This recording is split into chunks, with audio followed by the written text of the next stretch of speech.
this as a way to build community and to invest in the ecosystem that is here in this building. And if you're not familiar, in this building, Fieldwork is the co-working space that's back there. Buenos Coffee is on the other side of the building, who provided coffee for us this morning. And Formation Agency is work I do in advising and consulting with organizations with the team, who is also here. And Hildegard College, though, is really the kind of container for Creators in Coffee. At Hildegard College, we have launched, we're 2.5 years into launching a new college that is the combination of the classical liberal arts, where our students learn from history's greatest thinkers, and take that wisdom and apply it into real-world entrepreneurship situations in our Entrepreneur Lab. So our Entrepreneur Lab at the college is immersive. The students study here, have classes here, work out of this space, get internships with organizations that we are connected to, and then have an opportunity to not just learn intellectually at an arm's length, but immediately absorb and then apply what they're learning into the organizations that we are doing case studies on, workshops on, and that they're interning in. So it's exciting. We've got 3 of our undergrads right over here. And if you have any questions, please go and ask them questions. This is sort of like a forced interaction to them. Part of their classroom experience is to be able to interact, to answer questions, and to grow in networking, which is one of those scary things that we all don't probably love to do, but know that we have to do. So that's Hildegard College and the container that we're in. Fieldwork, we are a co-working space and we have memberships available. By the way, if you are here today, anytime we do a Creators in Coffee, you can do free co-working for the day. So bring your laptop, join for the event, and then we'll get you set up with co-working for the day. We want to build community, and this is one of the ways of doing that. We have a starter package as low as $99 a month, where you can come and join for a certain number of hours a month. And then we go all the way up to full-time dedicated desks, and we've got 19 private offices as well that unfortunately are completely full if you would want one of those, but we have a waiting list. So if you're interested, get on the waiting list. You can talk to Vanessa, who is right here, raise your hand, or Rachel back there can help you out as well. And they can connect you into co-working for today or just into the community in general. I think we're really privileged this morning. I'm really excited for our speakers. We've been at Hildegard orienting around a key question every semester. And the question for this semester is, what is the good? What is the good? How do we understand good in our lives, our work, our organizations, and the problems we're trying to solve in the world, the curiosity that drives us to solve those problems, the things that we're interacting with where we say, hey, there should be a good solution to that, and how can I look at a solution that's producing something that is truly good? And a lot of our founders who we've been exploring that with have different understandings or contextualizations of that question. And so there are different facets of it, kind of like if you're looking at a diamond or a jewel, there's like, oh, there's this angle on it and it refracts in these ways. And then you turn it, it's like, oh, there's a different way of looking at that. And so we're gonna explore that this morning through a little bit of a different lens than we've had over the past few speakers. We actually have a team here today. We've got the founder of a really great organization called Milele, and we have a board member who got connected into that organization through friendship, but also another connection in Africa where Milele operates. And so I'm excited to explore the what is the good context of a founder and then also a board member through the problems that they were observing in the world, the curiosity they had to solve those problems, the courage, the resilience, the grit that they've had to engage in as they've continued to press forward in working towards solutions. And so would you welcome with me Cassie Furnari, founder of Milele, and Kyle Wong, who is a board member and also has some other connections to Africa that we will explore.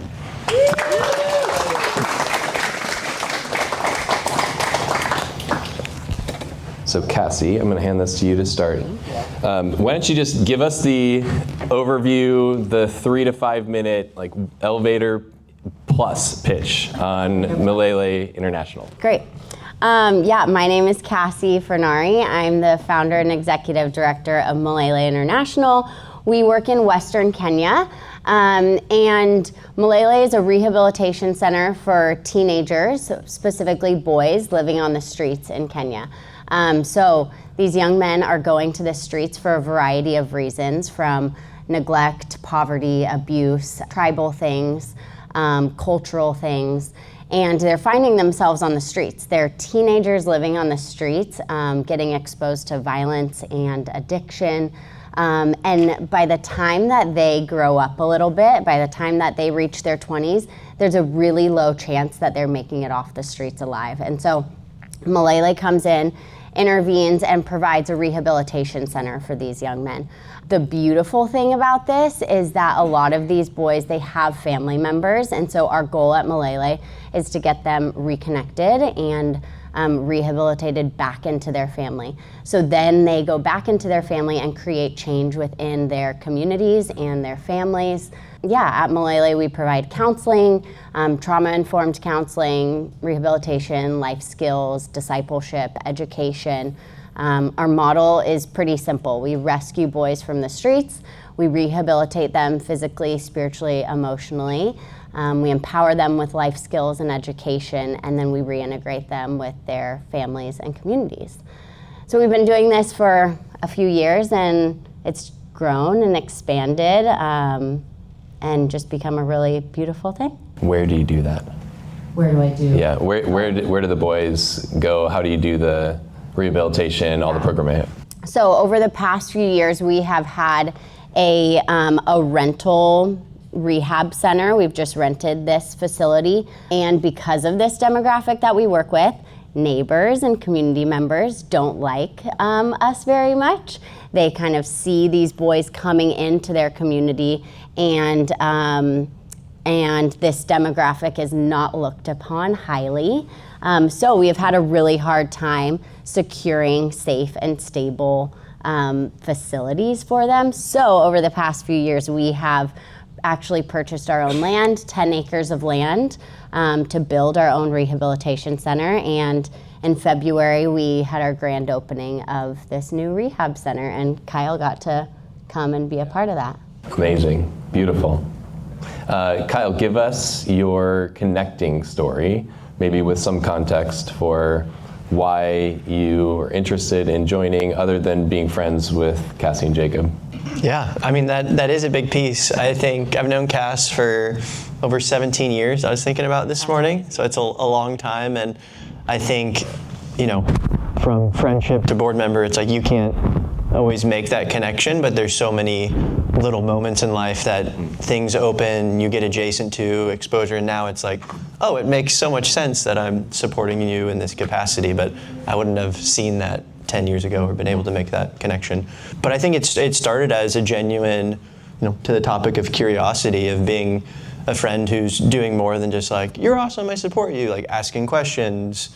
When they launched the website, just happily like giving feedback, reviewing copy, having a context for East Africa. My family started a foundation and a for-profit farm outside of Kigali, Rwanda. So having visited a lot to East Africa, having some cultural context, but then being curious about Kenya and the differences there, and then not only financially supporting, but prayer, emotional support, and then it led to like, hey, we have a opening role for a board member. We think you'd be a great fit, and being like, oh my gosh, I didn't even know I wanted this or would be good at this, and then now being like, having been on the trip, having seen the campus opening, and having attended a number of quarterly board meetings now, it's like, oh, this makes sense. This is so cool. We're like, your calling may not be to start a full nonprofit organization, but can you get adjacent and get exposure to friends or people you come across? You're like, oh, I want to know more about that.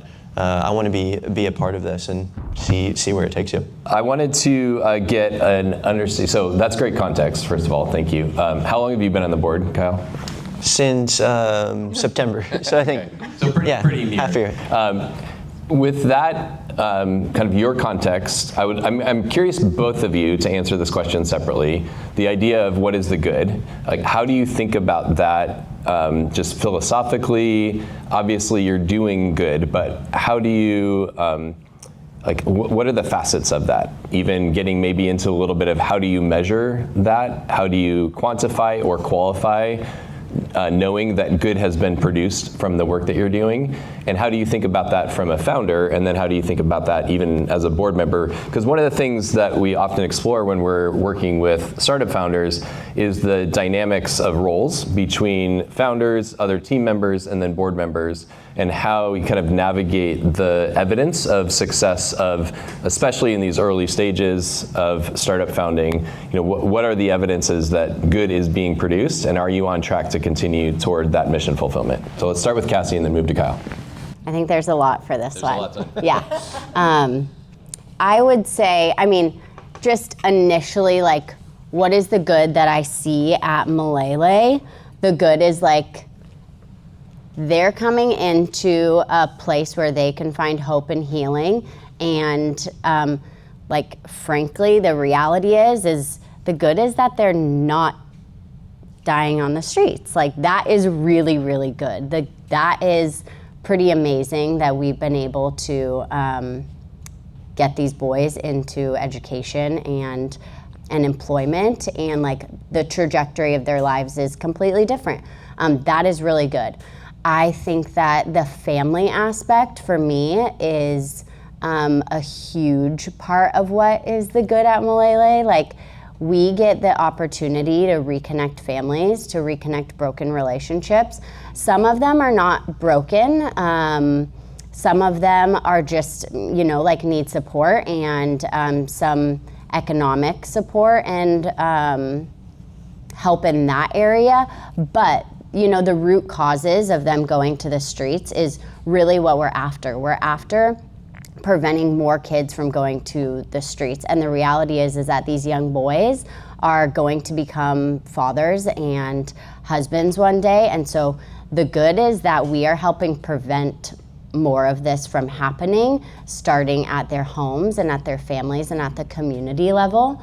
So yeah, that's what I would say for that one, in just the larger sense of it. Could I just comment on that? I love that because it's the idea of going from what we call surface to source of the problem. A lot of times when you're initially curious about a problem you're observing, it's at the surface level. It's hey, these boys are on the streets. And then you start asking the why question. Okay, so why is that? Why is that? Why is that? And you get down to more of the philosophical rootedness of the challenge. What I love about what you were just saying is you did that, and then you also have this vision for, okay, what's the systemic good that's coming out of the whole system? And it's much more complex as a result of that and more difficult to address than perhaps you entered into the conversation. Yeah. Could you just comment on maybe the trajectory of that thought process or that curiosity, that exploration? Yeah, so we started working specifically with these young men, and we found that at the root of it all, if we want them to thrive, their family has to thrive, their community has to thrive. So if we were to just work with them, to just support them, that kind of felt like a Band-Aid. Yeah, we're helping them, but nothing is changing from where they're coming from. Nothing is being prevented in the future for more boys to go on the streets. So it kind of expanded from, here are these boys that need intervention and support, but really what they need is family support. Their families need the same resources, the same support that they are getting in counseling, in entrepreneurship training, in parenting support, all of those things for them to go back to their homes in a healthy and thriving way. And then the metrics, the qualitative data is that these boys are thriving, surviving, and employed and educated. And then there's so much more. I'm actually reworking our entire monitor and evaluation process right now, so I'm very much in the weeds of the quantitative, from their addiction levels, the levels of violence that they're experiencing. So there's so much of that, but at the end of the day, the qualitative, the one story is the good that matters. Yeah. Beautiful. Kyle? Yeah, I think from a board member perspective, I think there's an eye-opening component of if you were just to follow Milele from the outside or support Cass, it's like you only hear about the good. And I think just something to note as you get closer to any business organization, it's like, oh, there are hard components. There's things we're navigating with staff, with the boys, with turnover, with leases. Like when you reveal something, it's like, it isn't just good. And I think that takes courage and then just gives me more respect for any founder or leader that's like pushing past the hard things and, oh, we didn't expect to navigate this. And I think just from an outside perspective, it's like, yeah, always focusing on the good, but then just being like emotionally prepared to be like, hey, once you get close to something, it's complex. It isn't just good. And then from a metrics perspective, I think as a board member, I'm always like having this lens and filter of like, just a dependency model, and I even see this. Dad and I talk a lot about this at like the farm of like when you're helping people. It's like I want this thing to be so healthy. If Cassie was on maternity leave, it's like this organization should still run without her. She's such a crucial component. We have in-country staff and directors that are so crucial, but asking the questions and pushing Cassie like, hey, if they decided they didn't want to do this anymore, like, can this thing still go? Can this thing still have legs? If our largest donor, who's been so generous, gets a calling or push in another direction, do we have funds sustainable to keep doing this amazing work? So that's kind of the model, and it may be a different, more outside perspective than Cass more in the weeds. Yeah, and it's interesting from a board perspective. One of your key roles is to be thinking on behalf of the organization in more long-term time frames, more sustainability.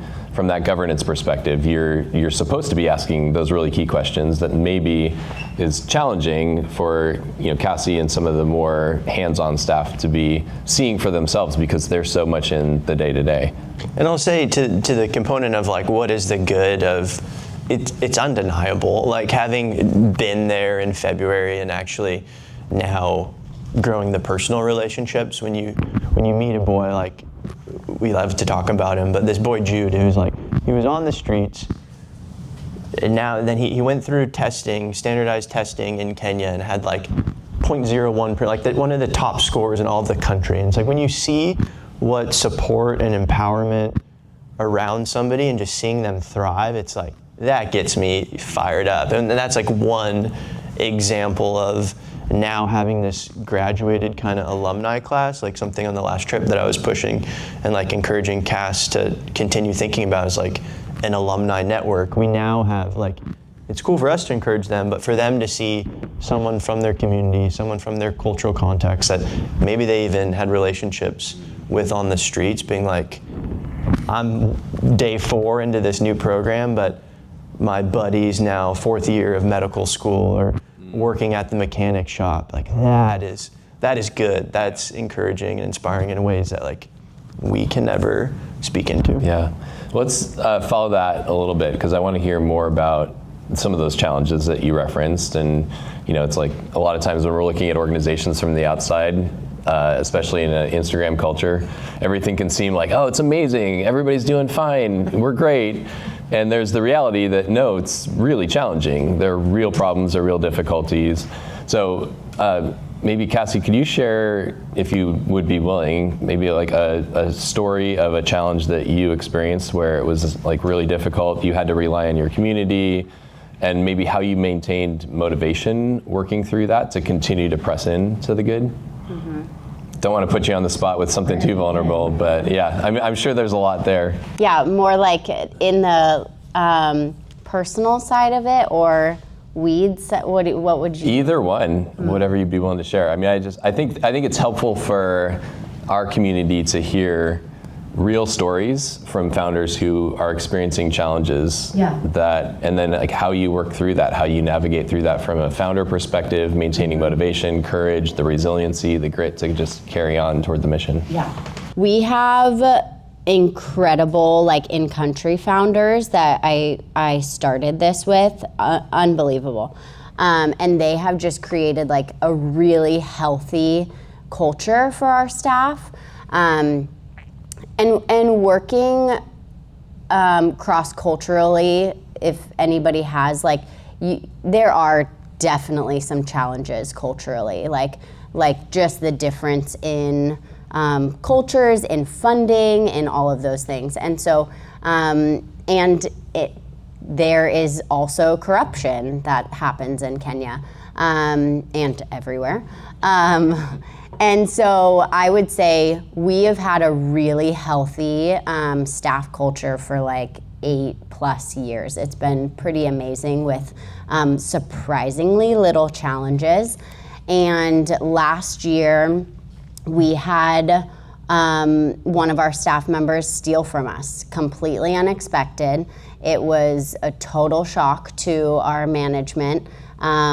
She was pretty high up, and at the end of the day, like, she's not stealing significant amounts of money or things, but the integrity, all of that. We were just like pretty broken by this, and it was somebody that we trusted. And I know that you have had experience in this as well. And that was like a gut punch to all of us. And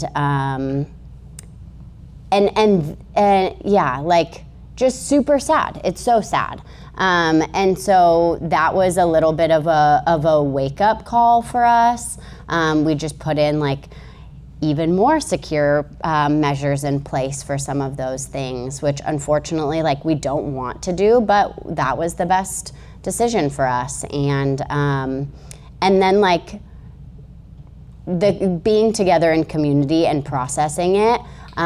For me, you know, I'm a little bit more removed being here, but for our 2 directors, they were very, very good friends with this person. So they were like relationally wounded also.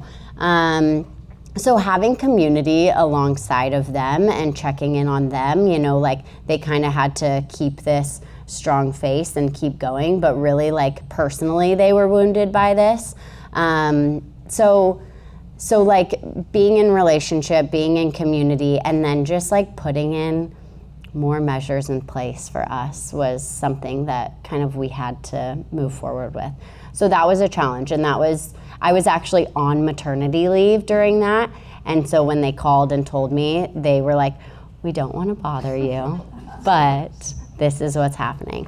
Yeah, and I love that you're highlighting the power of community and that, and then the necessity of community. A lot of things we talk about in entrepreneurship is that we live in that, like, the celebritized culture of, you know, lone wolf leadership, or like the celebrity founder, and that's a lot of times what it looks like from the outside.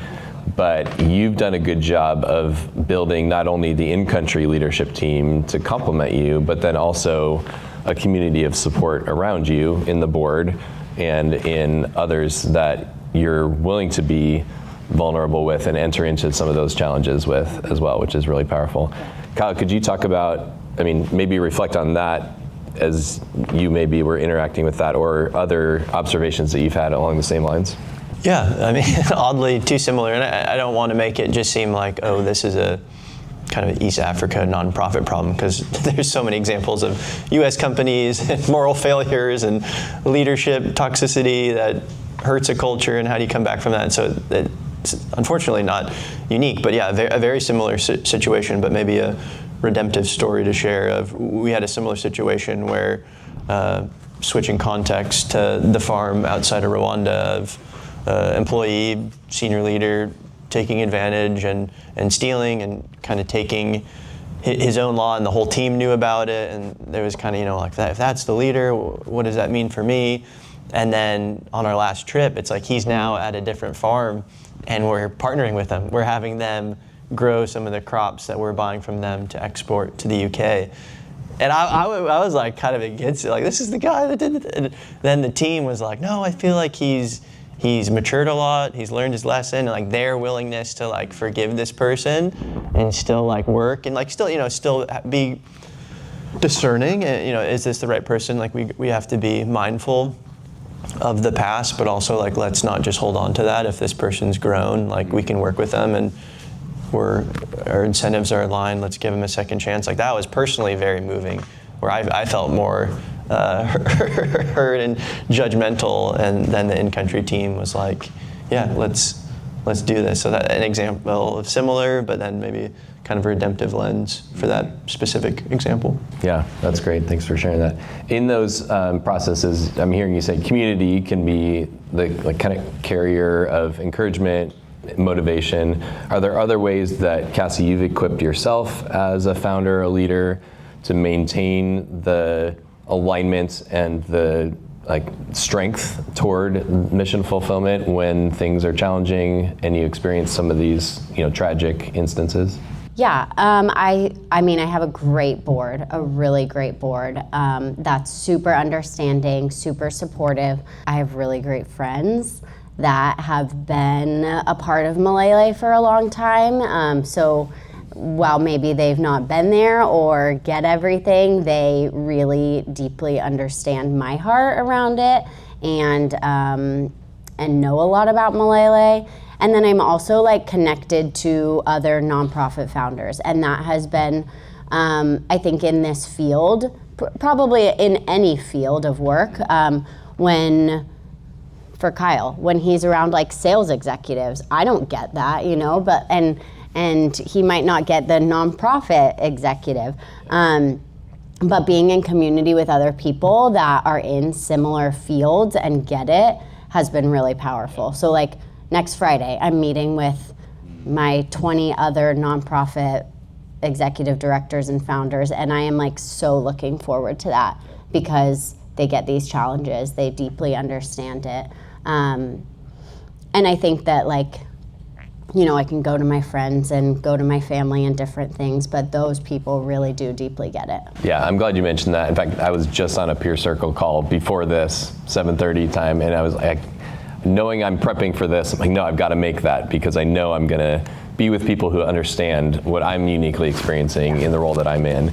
And there's just such importance of being able to be vulnerable in those spaces and just let it all out versus the kind of the cultural demand to make things look like, oh, everything's okay and I'm fine. Even with a board who's amazing, it can still be difficult to share the fullness of the reality unless you're in those spaces with those peers who really get the fullness of that.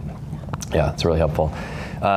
We're closing in on time here, unfortunately. It seems like these speed by really quickly. Can you just give us kind of what's your vision from here to now for Milele, and what are you needing from a resource perspective? How are you thinking about that, and really tangibly, practically, but then maybe however else you want to share that? What do you need right now that maybe this community can equip you with and help you with, or that we can just be thinking and networking on your behalf for? Yeah, I feel like we are in a really exciting season of, we've been doing this for a handful of years, and now it kind of feels like we're starting again and starting something new almost. So it feels like we're launching into something else, and I'm really excited about that. And with that comes we need new things, we need new people, we need new resources. So I mean, nonprofits, there's always funding needs, so that's given. But I think this kind of new season is new people, new introductions, even just being here is oh, you guys have never heard about Milele, and that's really exciting to be able to share the story of Milele and continue to expose people to this, continue to expose people to street children around the world and the globally 100 million kids that are living on the streets around the world. And also they're living on the streets right here as well. So for people to hear the story, for people to be introduced to something is probably our biggest need right now. Yeah, that's good. Any questions from anybody that's in the audience? Just raise your hand. Alan, I will bring the mic over to you. It's really exciting to hear about what you guys are doing in Kenya. Is there an effort to partner with any U.S. base to address the need here in California and the U.S. largely? That's a great question. As of right now, no. The context is really different. I personally am connected to different organizations that are doing foster care and rehabilitation for teenagers here, but in partnership, not as of right now, no. What I love about that question, I had kind of the same thought, because I'm hearing so much of the relational poverty systemic cause of people experiencing homelessness here in our neighborhoods, and the learning that we can have in the US is that we think we've got the best understanding of things, right? And it's very prideful. But there's so much, I think, that we can learn from what you're doing in Africa to apply here, because it is so community driven, and the systemic root is really relational poverty. As you were just describing, it's like disconnection from their families gets them into these surface level situations. And I love your systemic solution then is ultimately get them reconnected back into their families. And I think there's a ton we can learn here about how to address the homelessness crisis, affordable housing crisis. Like, there's so much systemically around that we can press into. So I think that line of questioning is amazing, and I think it's in conversations like this where we unpack that more and more that we have the opportunity to start to think, okay, what would my role be? What would your role even be, Helen, in helping to address that crisis here in the States based on what you're hearing from others who are doing that work around the world? So that's beautiful. Any other questions? Moses? You just yell it. Nope. Nope, you're wrong. What does the name Milele mean, and how did you come up, or how did you decide to name an organization that? It means forever or eternal, and there's definitely a spiritual aspect to that. Of being redeemed, and then there's also the aspect of like a familial aspect of being back in your family and forever changed that way, transformed. Milele originally started with 12 boys when it started, and I asked them, I was like, what do you guys want to name this if this is going to become something bigger? And their suggestions were the 12 disciples or the 12 ninjas. And so we didn't go that route, but Milele is what we went with, yeah. That's awesome. That's a great way to close. The 12 Ninjas, Milele International. Let's give these guys a hand.